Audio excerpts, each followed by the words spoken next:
El proceso creativo de Juliana Muñoz se expande o se entreteje con el bordado.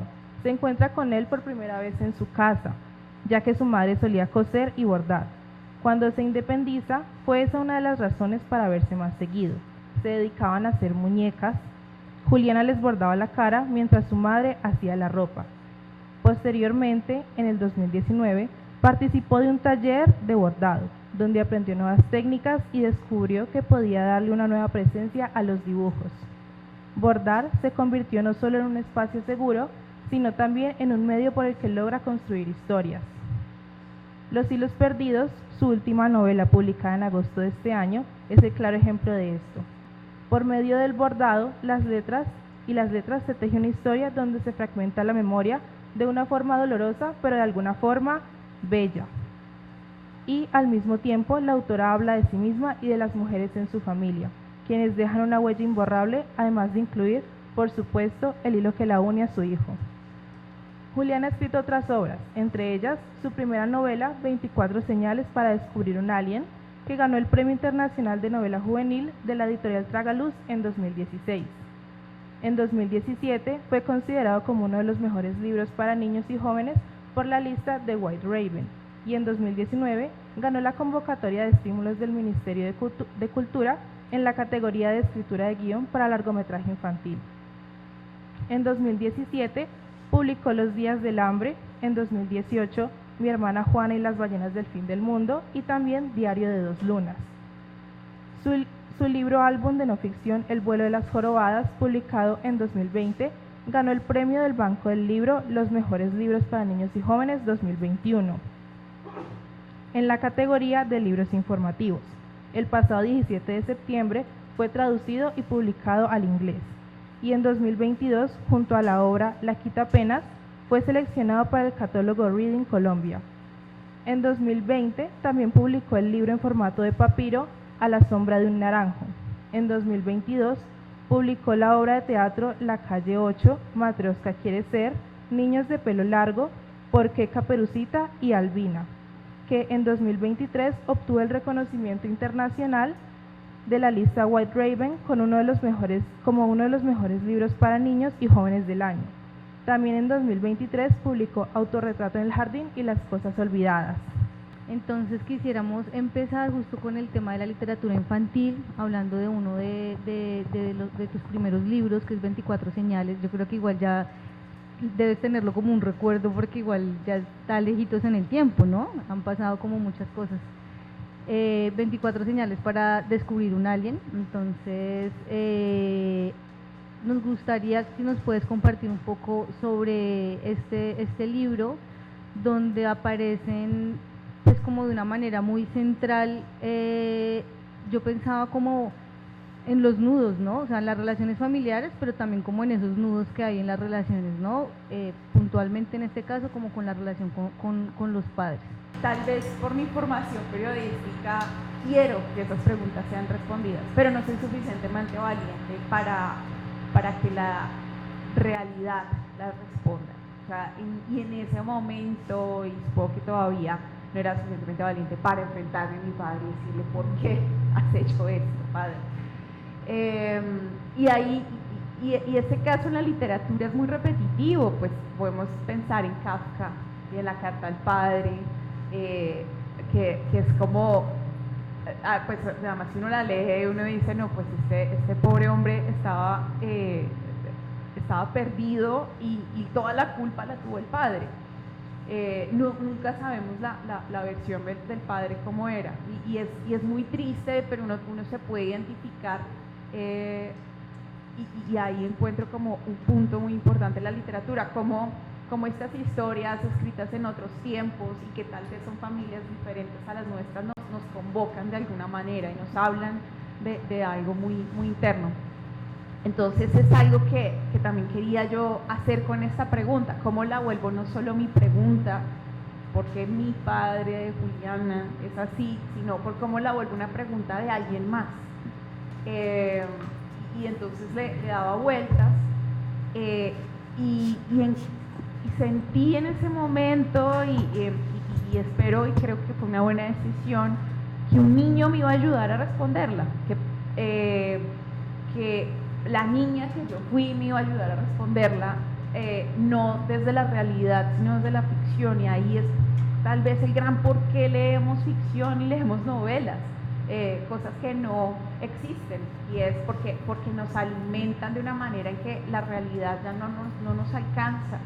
Bueno, como un poco como desde ahí también, como que me gustaría que nos cuentes también cómo es el proceso a través del cual tú vas encontrando como los temas, ¿no? Porque todos son temas como que me parece muy interesante, porque claro, uno tiene como esta idea de que la literatura infantil es como temas, no sé, bonitos o agradables o inspiradores, y en realidad la infancia también tiene unas complejidades que tú logras abordar en los textos, ¿no? O sea, como la relación de los hermanos, la relación con el padre, el tema como de la familia, no sé, como del matrimonio, ¿no? Me parece que logras como encontrar como unos temas. O sea, cuéntanos un poquitico cómo es eso, o sea, de los temas, ¿no? O sea, cómo llegas a esos temas, cómo te encuentran, cómo los encuentras, cómo conectas con ellos.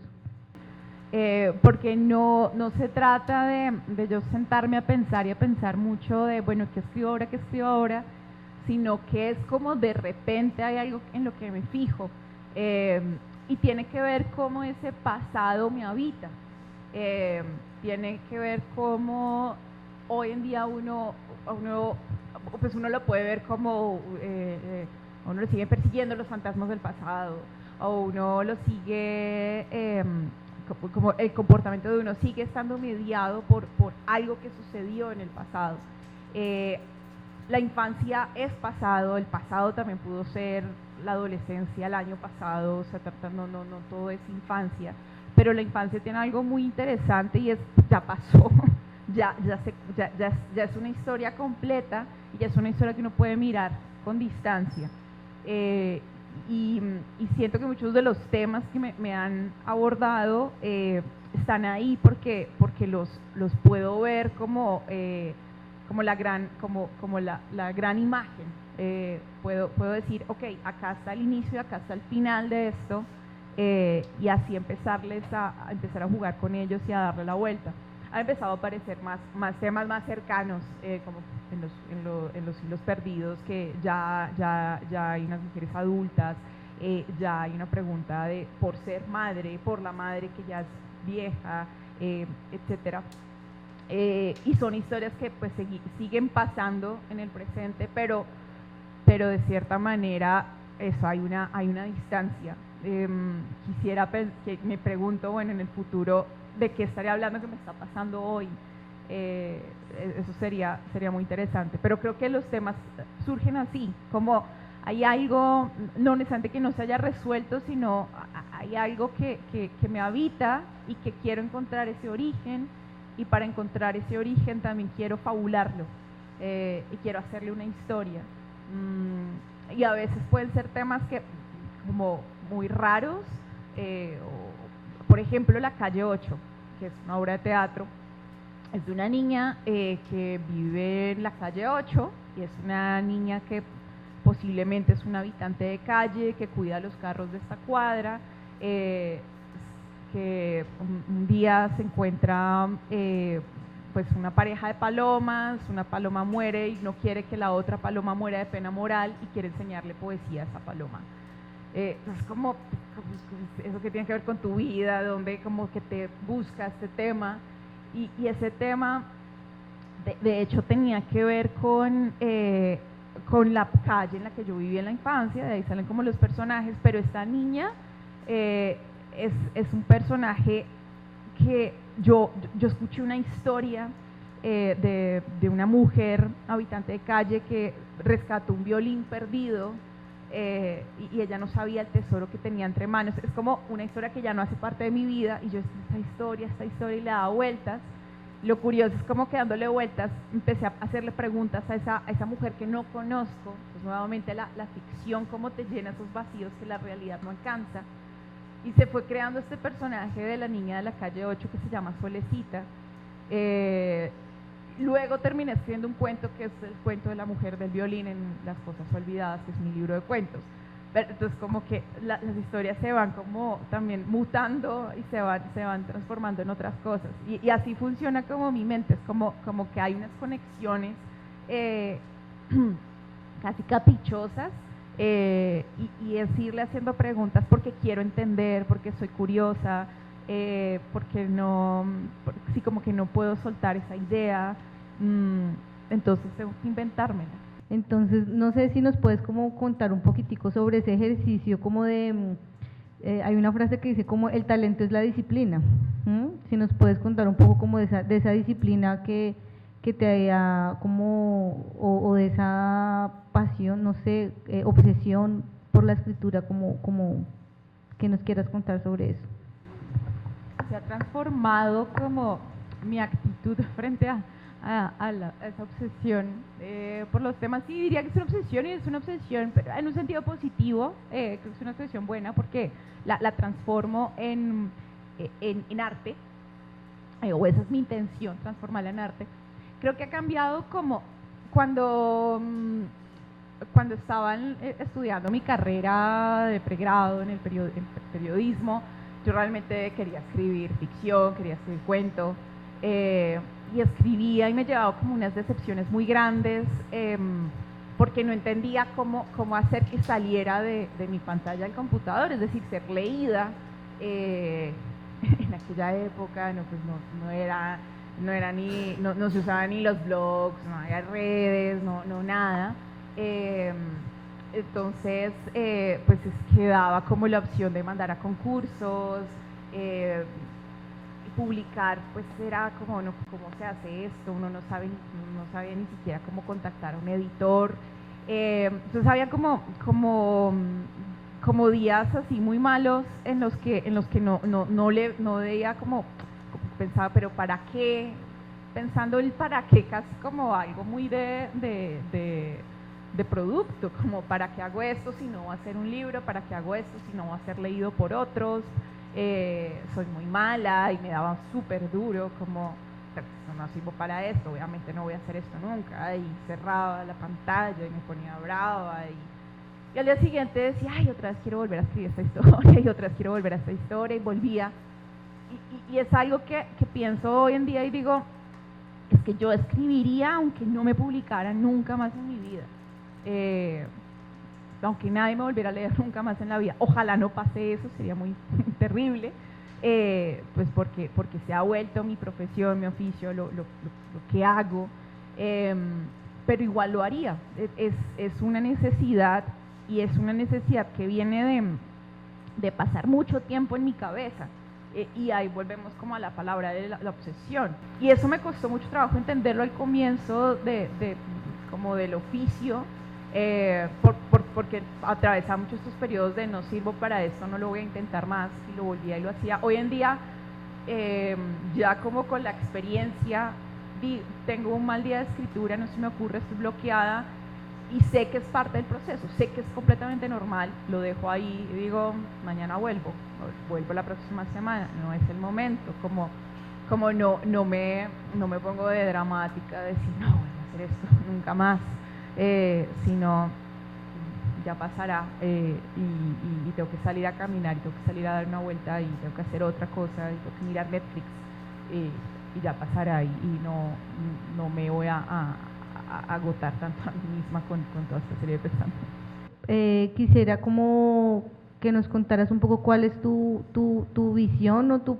perspectiva del asunto, es decir, cuáles son como esos quiebres, ¿sí? O sea, como esas diferencias que tú dices, no, es que definitivamente la literatura para niños y para niñas pues tiene esta característica, esta particularidad, ¿sí? Y la de adultos, estas particularidades, y cuáles podrían ser como esos asuntos de pronto en común, si lo piensas de esa manera, porque igual puede ser que tú dijeras, no, para mí la literatura infantil es esto, y la literatura para adultos es otro cuento por esto.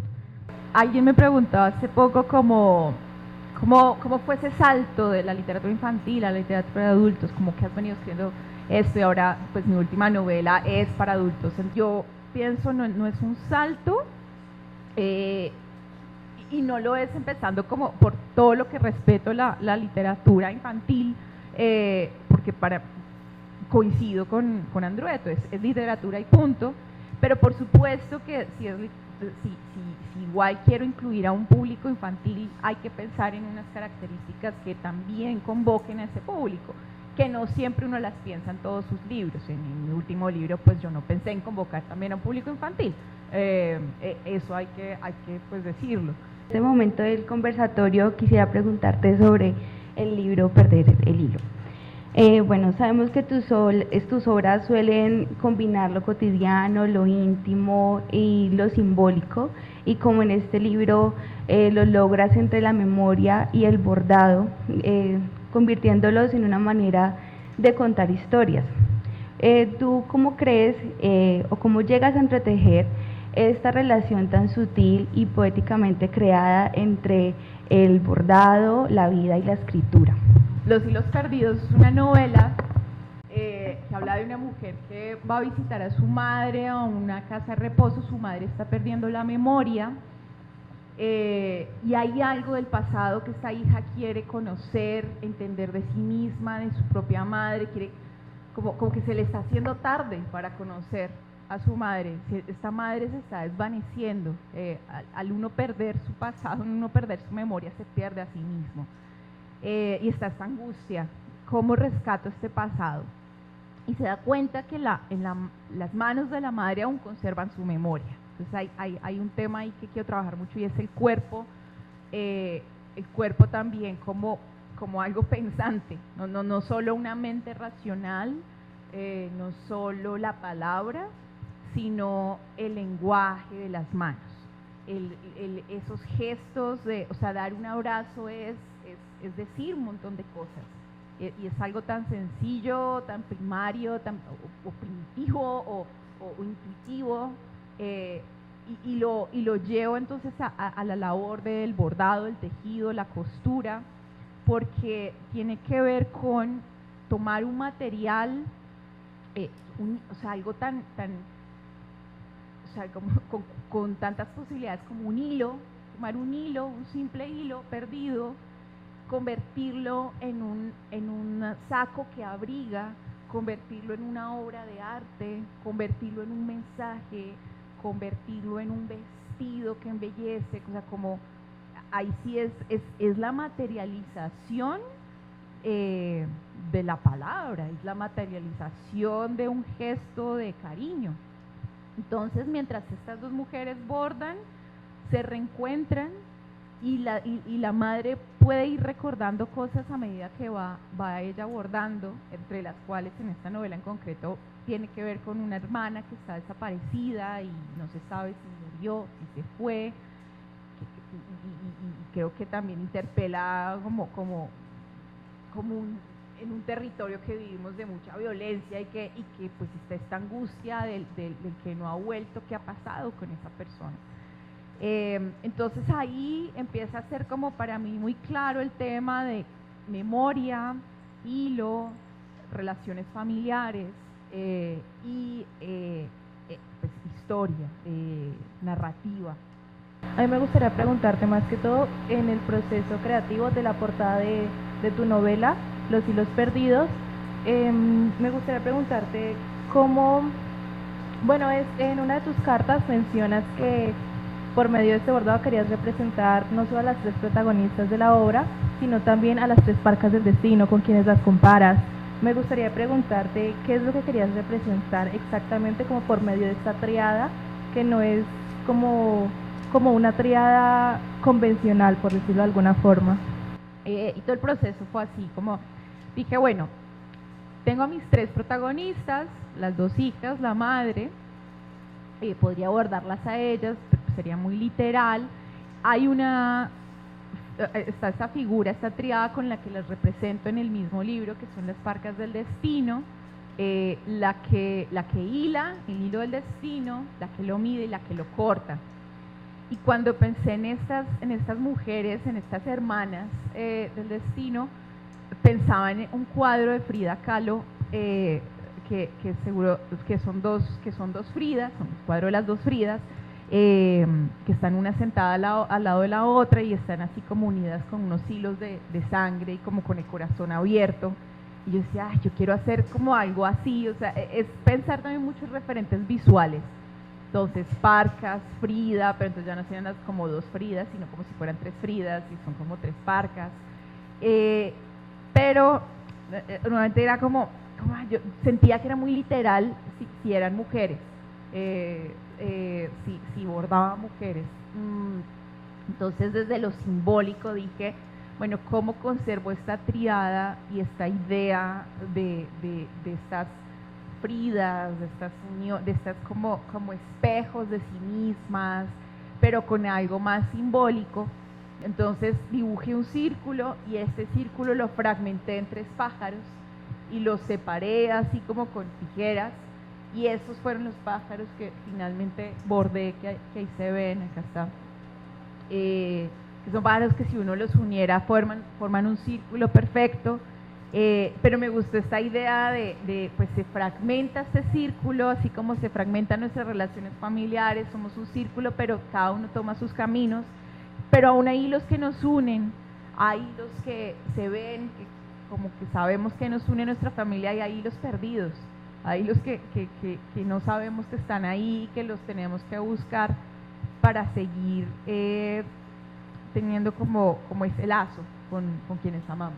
Y es un libro que teje, bueno, muchos elementos, ¿no? Está como el tema de la memoria, está también el tema del cuidado, está el tema de la maternidad, está el tema también como de esto que dices, como del nido vacío, como de esas rupturas, esos desprendimientos. Como esta madre que pensaba el otro día como la vejez como una forma también de infancia, ¿no? Porque al final la hija también va cuidando a la madre, ¿no? Y en ese intercambio, digamos, de roles, como encontrar que el cuidado es como el puente que va juntando o va permitiendo como este encuentro, ¿no? Y yo te quería hacer como una pregunta, y es como cuando estabas en ese proceso de escritura, no sé, como que tuviste como hallazgos, descubrimientos, no sé si es claro lo que quiero preguntar. Es decir, no sé si cuando estabas escribiendo la obra no es como que tuvieras ya todo de principio a fin definido, y de repente en el proceso de escribir también ibas encontrando esas sutilezas de la relación de la madre con la hija, de la ausencia de la ausencia que percibe la madre, que es un lugar que no se suele como pensar mucho. Volviendo a María Teresa Andrueto, que citabas ahorita, hay una idea de ella que me encanta, y es, ella dice, yo escribo con brújula pero sin mapa. Entonces para mí la brújula es entender cuál es el norte de la historia, a dónde voy, o qué es lo que quiero contar, cuál es como ese centro, o qué es lo importante de esa historia, aunque no tenga los detalles, que sería el mapa. Y yo arranco a escribir sin tantos detalles.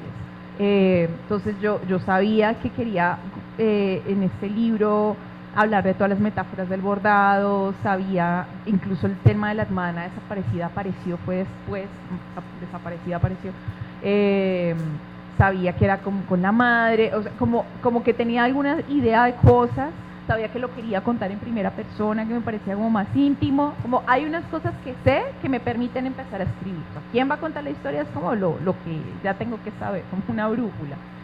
Este libro está lleno de sueños.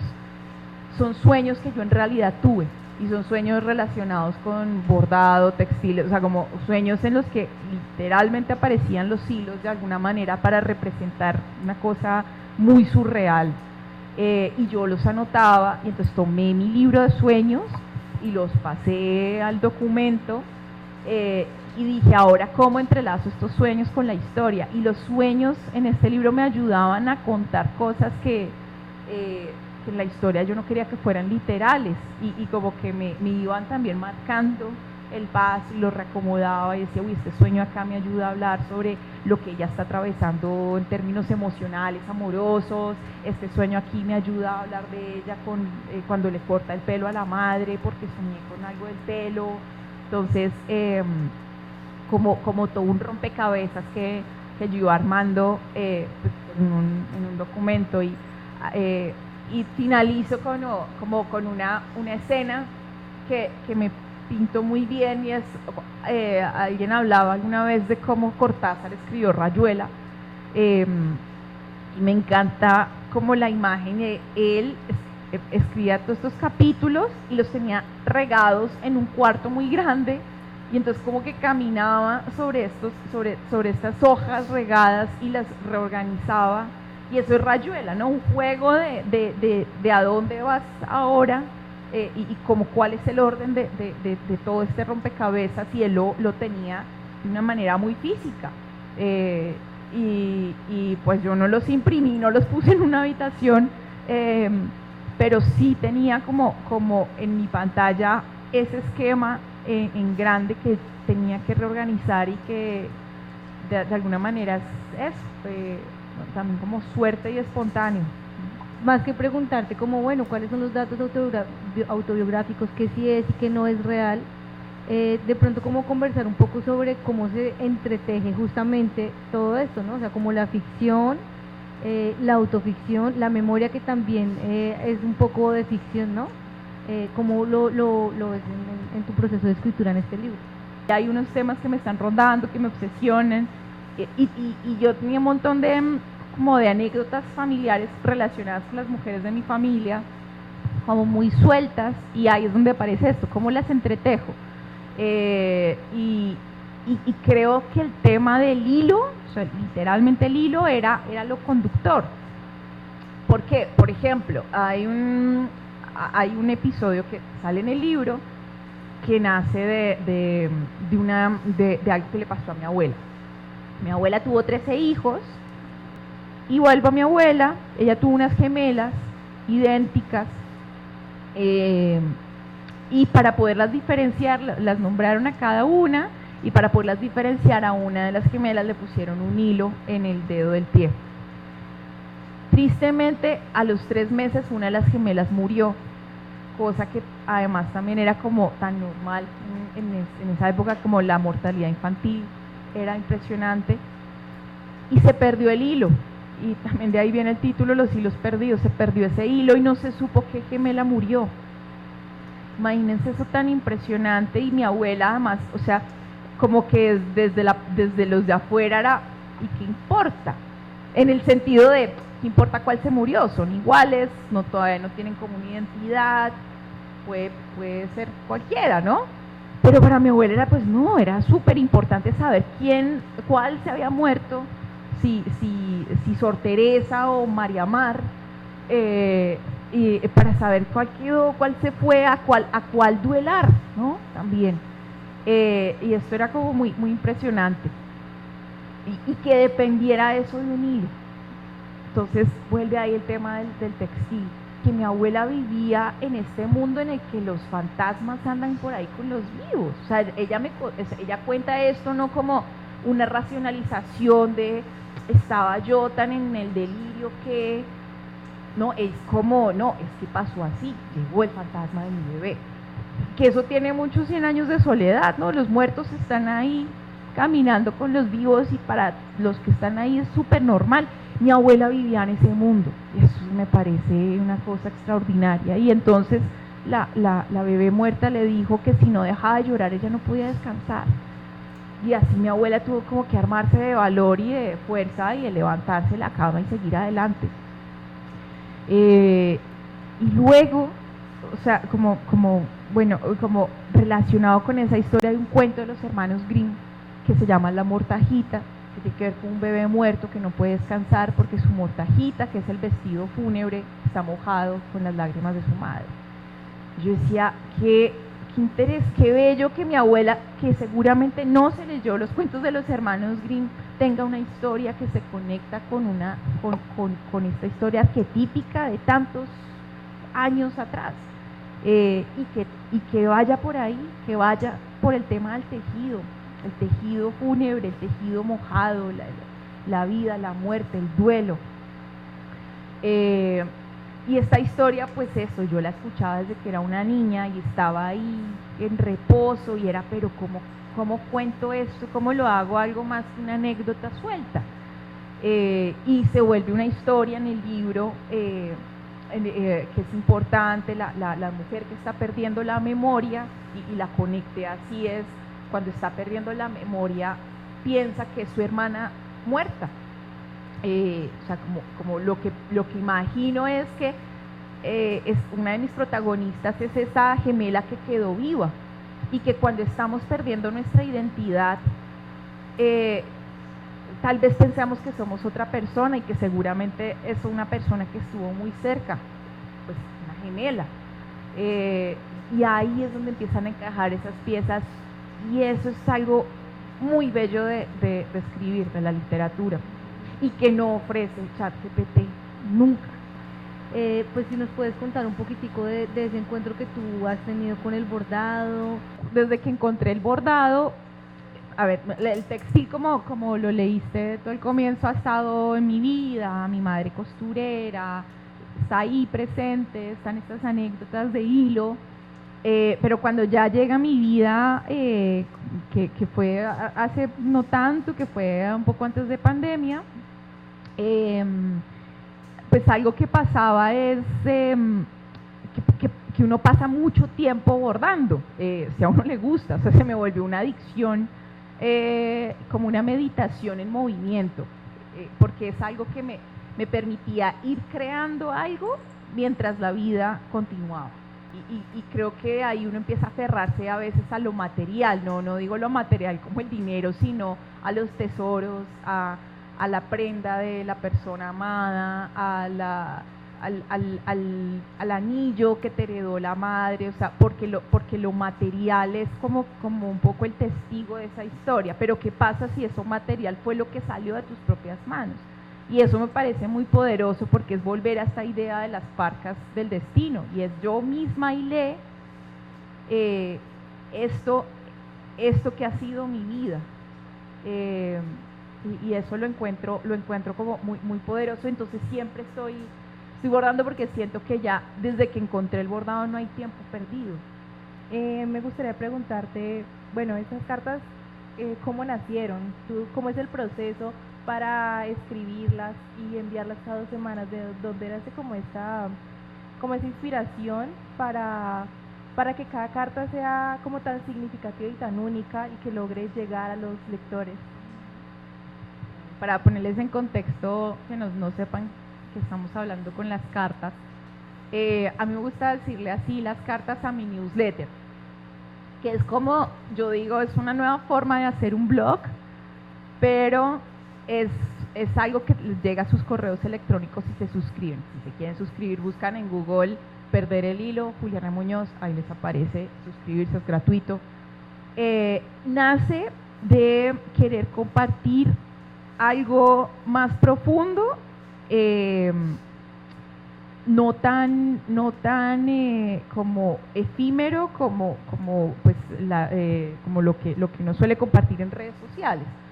Pues para mí las redes sociales son importantes y las sigo usando un montón. Instagram como es muy importante para publicitar el trabajo de uno, para compartir lo que uno está haciendo, pero a mí sobre todo me ha gustado siempre las redes sociales, como compartir lo que me está inspirando, parte de los procesos creativos, pero también es tanto todo el tiempo que se pierde, y pues yo misma soy una consumidora así como de el scroll, like, scroll, y a veces, muchas veces ni leo los captions de las fotos. Entonces como que yo digo, ¿cómo puedo compartir algo, como detenerme y que a quien realmente le importe? Porque no va a tener tantos seguidores o tantas, o sea, no va a tener tanta gente capturada como seguramente en Instagram, pero a los que realmente les importa y se sienten como yo digo, se sienten conmigo a tomarse un café, o sea, porque para mí esa es la propuesta, como yo te voy a mandar una carta que yo quiero que te la sientas como si fuera una carta física. No puedo mandártela físicamente porque no son esos tiempos, pero por lo menos tenemos el correo electrónico, que te llegue, que te hagas un café y te sientes 5 minutos, tampoco es eterno, y compartas conmigo lo que me está inspirando en ese momento, y parte de ahí, y las cartas se llaman Perder el Hilo, porque es como cuando uno está en una conversación y como que se va por las ramas y uno dice, ay, perdí el hilo de lo que estaba diciendo, y es eso, es como perder el hilo de la realidad actual, Como hemos escuchado hasta ahora, tu escritura se ha trasladado entre la literatura infantil, juvenil y narrativa para adultos. ¿Cómo te imaginas tu camino literario para los próximos años? ¿Hay algún libro que se esté bordando en este momento o tendrás algunos nuevos horizontes para seguir escribiendo? Ahora lo que estoy trabajando en un libro que es como una épica del ser humano antes de nacer, que tiene que ver con mi embarazo. Cuando tenía a mi hijo adentro, yo me la pasaba preguntándome qué estaba haciendo y qué estaba pensando y de dónde venía, de qué universo venía. Y como que yo sentía que ese bebé ahí, como tan puro y tan recién creado, venía con una conciencia. No sé si es algo muy loco, pero pues así es como empiezan como las historias, y como que yo decía, ¿y esa conciencia dónde viene? Y ahí nació una historia que tiene que ver con eso, como una criatura que busca nacer y que está en una especie de mundo paralelo, y cómo es esa aventura para llegar a este mundo, y para encontrarse con la persona que va a llegar a ser, y encontrarse con su madre y su padre. Estoy trabajando en eso. Estoy trabajando también en un libro del que todavía no puedo dar muchos detalles, pero es con la editorial Lazo, que es con los que publiqué El vuelo de las jorobadas. Es una editorial muy chévere, muy recomendada, que publica específicamente libros informativos para la infancia, es decir, para todo el mundo, y libros ilustrados, y estamos trabajando en un libro bellísimo sobre un área de Colombia de la que no se ha hablado mucho, sobre una planta de la que no se ha hablado mucho, y que es como parte de un orgullo que solo nace en esta tierra, y como acompañado de una historia muy poética, siempre la poesía. Estoy trabajando en eso. ¿Qué viene? Pues ojalá pudiera saber, no sé si quisiera saberlo, no sé. Me gustaría que mis libros trascendieran cada vez más fronteras, pues que así como yo soy de Bogotá y llegan estos libros aquí a Palmira, entonces también lleguen a cada vez a más lejos. De hecho, El vuelo de las jorobadas fue traducido, y ver cómo lo están leyendo en Estados Unidos me parece fantástico, porque uno dice, no, pues qué le va a importar a alguien en Estados Unidos lo de las ballenas colombianas, pero les gusta, y eso me da mucha emoción, y quisiera que eso siguiera pasando con otros de mis libros, que siguieran trascendiendo límites geográficos. ¿Cómo ha sido ese proceso de escritura también en relación como a lo nacional, ¿no? O sea, incluso con este libro, como de reconocer ya no solo la historia personal, sino también como el territorio, el contexto, y en esa misma línea, como preguntarte también lo que significa para ti este tipo de encuentros un poco, ¿no? O el encuentro con los lectores. ¿Qué significa para ti también, o dentro de tu proceso creativo, tener como las cartas igual también son como una forma de tener como ese contacto con los lectores, ¿no? Para mí es súper significativo tener estos viajes, conversar con lectores como ustedes, adultos, conversar con niños en ciudades, niños en regiones, niños en veredas, porque es muy lindo cómo interpela a cada quien la historia, y entonces se vuelven muchos libros. Ya no es solo un libro del que estamos hablando, sino los libros que ustedes han leído. Y cuando ustedes me mencionan, me llamó la atención esto y esto, entonces ahí se está creando un nuevo libro, y es ese libro que ustedes leyeron, y es como ustedes lo interpretaron, y eso para mí es de las partes más ricas de la escritura, y de compartir la escritura en ese sentido. Ahora, cuando más hacia lo primero que preguntas, una de mis vergüenzas, junto con la de no ver noticias, tiene que ver como, yo creo que uno tiene que reconocer sus debilidades como escritor, y sus habilidades. Yo creo que yo tengo la debilidad por el momento, no sé si cambiará, a mí me quedaría muy difícil, por ejemplo, hacer una novela histórica. Yo tal vez por mi mala memoria, yo no tengo así como en mi acervo como sí, la historia de Bogotá y de Colombia y cuando en el 82 pasó pues, como no, yo soy como, tengo una idea general, pero no tengo como un conocimiento tan vasto de nuestra historia, de muchas cosas a nivel político. Digo, un conocimiento al punto de poder escribir sobre eso, porque yo creo que uno tiene que tener una responsabilidad con lo que escribe y un conocimiento muy pleno de lo que escribe. Quisiera preguntarte qué tan conectada has estado con esa idea, también a partir de eso, pues me imagino que has leído un montón sobre eso, pues todo lo que hablas sobre el hilo rojo, también el hilo de la gemela, siento que va muy conectado con estos arquetipos indígenas, entonces quisiera como que pues me permitas conocer qué ideas o qué aspectos has tomado sobre eso. Sí, en la escritura del libro tuve varias lecturas, sobre todo de cosas narrativas y sobre todo de cuentos de hadas, de mitología griega, por ahí como para entender los arquetipos, como también formas de crear personajes. Ahora, lo que dices de la parte indígena con el tejido es súper valiosa. He leído al respecto de cómo también esa historia la representan con unos símbolos y esos símbolos se tejen en las mochilas. Me interesa de ahí muchísimo y creo que es algo todavía que hay que explorar, la parte ritual, porque no solo es la palabra y el tejido para crear una memoria o contar una historia y pasarla por generaciones, que sí, que también, sino como algo muy ritual, simbólico, de celebración, de momento de paso. Hace poco estuve por el Putumayo, que hacen como una fiesta los Kamensá, y entonces pues tienen todo este vestuario precioso y entonces las mujeres, por ejemplo, se ponen unos cinturones, unas fajas y y los símbolos, todo significa algo. Entonces hay unos que significan fertilidad, otros que significan juventud, y bueno, o sea, haría falta como un diccionario de símbolos y por cada cultura, porque también es tremendamente complejo.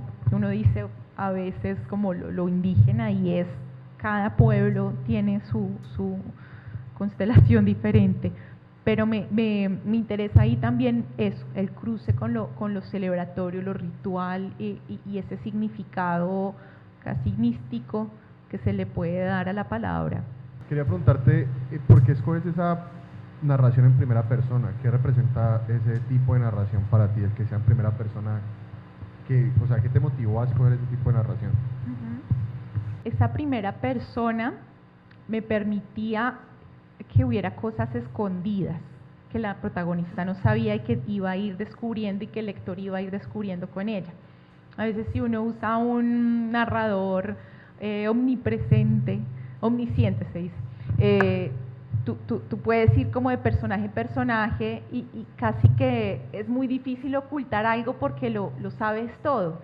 Y yo quería que hubiera cosas ocultas y que nosotros, o digamos nosotros como lectores, tomáramos como los zapatos de esta narradora y sintiéramos también como esa incertidumbre y sintiéramos también la emoción de ir descubriendo algo.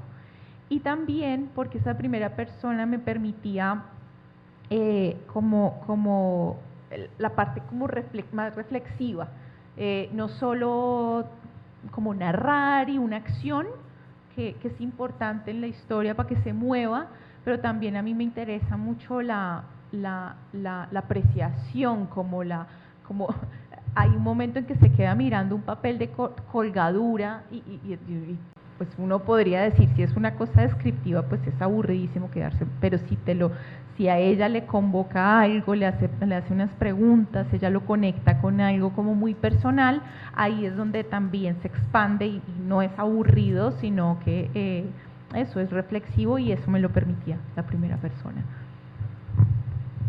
Y quería preguntarte sobre si tú denominas tu escritura como una escritura del yo, teniendo en cuenta de que en los primeros momentos que tú estabas hablando con nosotras y también cada uno de los que estamos aquí, tú hablabas acerca de una mujer que encontró un violín, ¿no? Y que tú hablabas a través de eso, de que a través que tú tenías como un recurso para hablar de cómo esa mujer encontró el violín o qué hizo con el violín. Entonces quería preguntarte si tu escritura se denomina una escritura del yo, porque siento que a través de ese yo puede encontrarse el otro en medio de esa narración. Y una segunda pregunta es, tú hablabas acerca de la escritura como una posibilidad de alivianar. Entonces quería preguntarte, ¿cómo preservar la idea de la escritura como un alivio cuando esta es un objeto mercantil? Empezando por la segunda pregunta, nosotros somos consumidores, queramos o no, hacemos parte de un sistema, queramos o no. La cosa es qué hacemos con eso. Entonces está lo mercantil, pero ¿qué hacemos con eso? Es cómo lo vamos a recibir, qué actitud vamos a tomar al respecto, y creo que es ahí donde podemos encontrar alivio, refugio, preguntas, y creo que no somos, me atrevo a decir que en general no somos lectores pasivos, que consumimos un libro, y sobre todo un libro, que un libro además te exige tiempo y reflexión. Un libro no es algo que consumas así fácil, te exige algo físico y tiempo y vida. Entonces creo que ahí ya tienes como un tiempo y una distancia para convertir eso en algo más. Volviendo al fastidioso tema del ChatGPT, recuerdo hace poco estaba viendo una creadora de contenido que estaba como haciendo imágenes con inteligencia artificial y decía como muy orgullosa de hacerlas, y decía, es que el futuro es inteligencia artificial, lo quieran o no. Entonces hay que aceptarlo y hay que saberlo utilizar. Como ya casi como una orden de esto, y yo pienso, puede que en el futuro, sí, como pues ahí está, todos los computadores ya los venden con inteligencia artificial, está en todas partes, pero es como, ¿qué vamos a hacer nosotros con eso? O sea, no nos pueden obligar, no digo a usarlo, es cómo lo vamos a usar o qué actitud vamos a tomar al respecto. O si, entonces lo mismo con un libro, eso. Sobre lo primero, la escritura del yo supongo que hay una definición académica y como generalizada de qué puede ser la escritura del yo. Pienso que mi forma de abordarla sería más con pinzas, como más libre, no necesariamente ceñida a lo que pueda llegar a ser esa definición. Y en esa libertad diría, sí, me escribo sobre lo que a mí como Juliana me convoca. Es posible que muchas de mis propias reflexiones estén en ese libro, pero también tengo el cuidado de transformarlo, y tengo el cuidado o tengo el reto también de llevarlo más allá de mí, porque mi punto de vista es limitado. Entonces, cuando estoy trabajando con un libro, empiezo por el yo, pero empiezo a leer como loca otros autores, empiezo a ver películas y empiezo a salirme de ese yo y a decir cómo otros miran esto, y cómo este personaje que puede tener mucho de mí se mira en otro, se reconoce en lo otro, en lo distinto y en algo que no soy yo, y así empiezo como a borrar ese rastro, y eso como que puede llegar a ser autoficción o autobiográfico o escritura del yo. Entonces diría que es parte del proceso, pero no puede quedarse ahí. Te quería preguntar, ¿tú cómo transversalizas este ejercicio de escritora y bordadora con la labor docente y de esa manera cómo potenciar la sensibilidad que tanto le falta al mundo en las aulas. Bueno, algo que intento en la docencia es primero traer a cuenta lecturas que normalmente no llegan a uno, o como lecturas disparadoras. O sea, creo que el mensaje para escribir, que es muy importante, es hay que leer. Entonces creo que primero es súper importante ahí como el tema de leer como escritor, y de siempre tener un libro acompañante, de una lectura acompañante y disparadora de cosas, y de traer referentes. Y siempre que leo a un estudiante digo, ya te viste tal película, ya te leíste tal cosa. Es como siempre hay que estar leyendo.